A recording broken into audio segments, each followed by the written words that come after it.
Assalamualaikum warahmatullahi wabarakatuh. Perkenalkan, nama saya Muhammad Raja Habib Andika dengan NIM 70123031.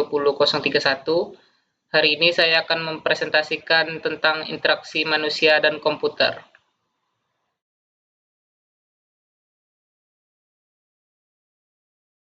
Nah, pertama saya akan menjelaskan tentang pengertian dari interaksi manusia dan komputer.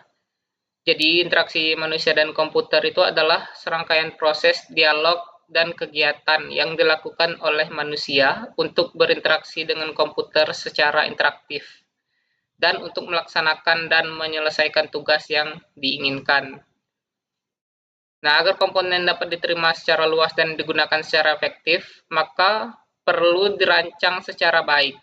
Hal ini tidak berarti bahwa semua sistem harus dirancang agar dapat mengakomodasi semua orang, namun komputer itu sendiri perlu dirancang agar memenuhi dan mempunyai kemampuan sesuai dengan kebutuhan pengguna secara spesifik.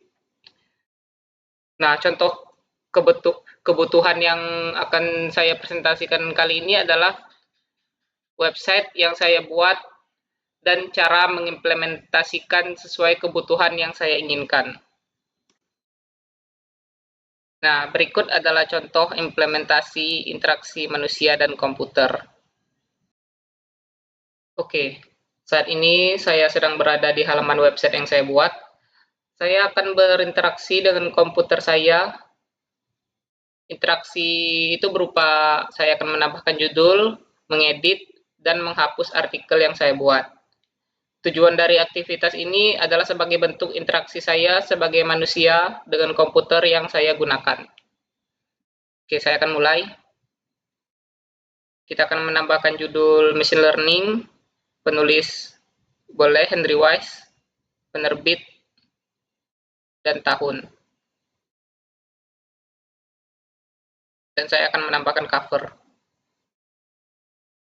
Nah, ini adalah kegiatan atau aktivitas saya saat menambahkan judul artikel. Lalu kita akan mengedit, mungkin saya akan merubah penulis dan mengubah tahun. Nah, ini adalah proses interaksi mengedit data di dalam laptop atau komputer. Terakhir, saya akan menghapus. Nah, berhasil. Tadi adalah 3 contoh kegiatan saat saya berinteraksi dengan komputer saya. Interaksi yang dilakukan adalah menambahkan judul artikel, mengedit, dan menghapus. Nah, untuk implementasi interaksi manusia dan komputer, saya rasa cukup sampai di sini. Selanjutnya saya akan menjelaskan tentang tujuan dari interaksi manusia dan komputer tersebut. Oke, selanjutnya saya akan menjelaskan tujuan interaksi manusia dan komputer. Tujuan utama dari interaksi manusia dan komputer ini adalah untuk menciptakan antarmuka yang mempermudah pengguna dalam mencapai tujuan mereka dengan menggunakan sistem komputer. Adapun tujuan lainnya itu antara lain demi efektivitas, yaitu meningkatkan kinerja pengguna dalam menyelesaikan tugas dengan cepat dan tepat. Lalu ada efisiensi, yaitu mengurangi usaha dan waktu yang dibutuhkan pengguna untuk menggunakan sistem. Lalu ada juga keamanan dan kenyamanan, yaitu mengurangi kesalahan yang dapat menyebabkan kebingungan atau kecelakaan dalam penggunaan sistem. Dan terakhir, mungkin ada kepuasan pengguna, yaitu meningkatkan pengalaman positif pengguna dengan antarmuka yang mudah dipahami dan menyenangkan untuk digunakan.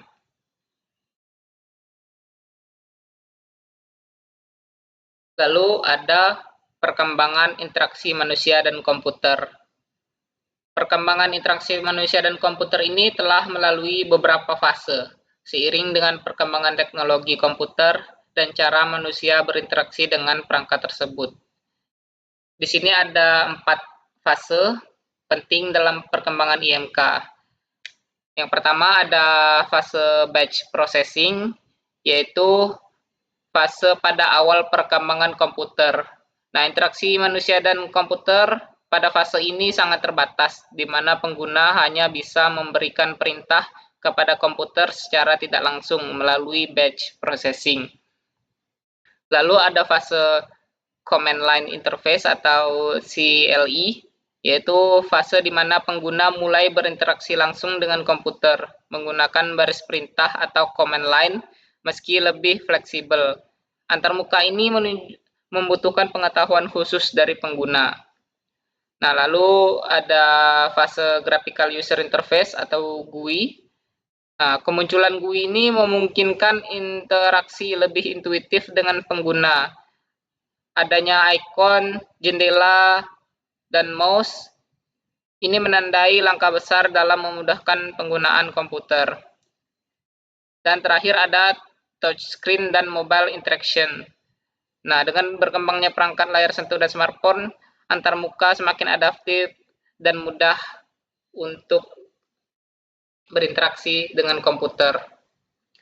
Nah, untuk website atau yang saya buat sebelumnya tadi, itu adalah fase GUI atau Graphical User Interface.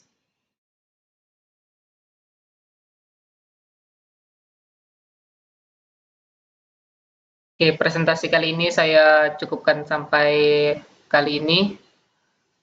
Jika ada salah-salah kata, saya mohon maaf. Wassalamualaikum warahmatullahi wabarakatuh.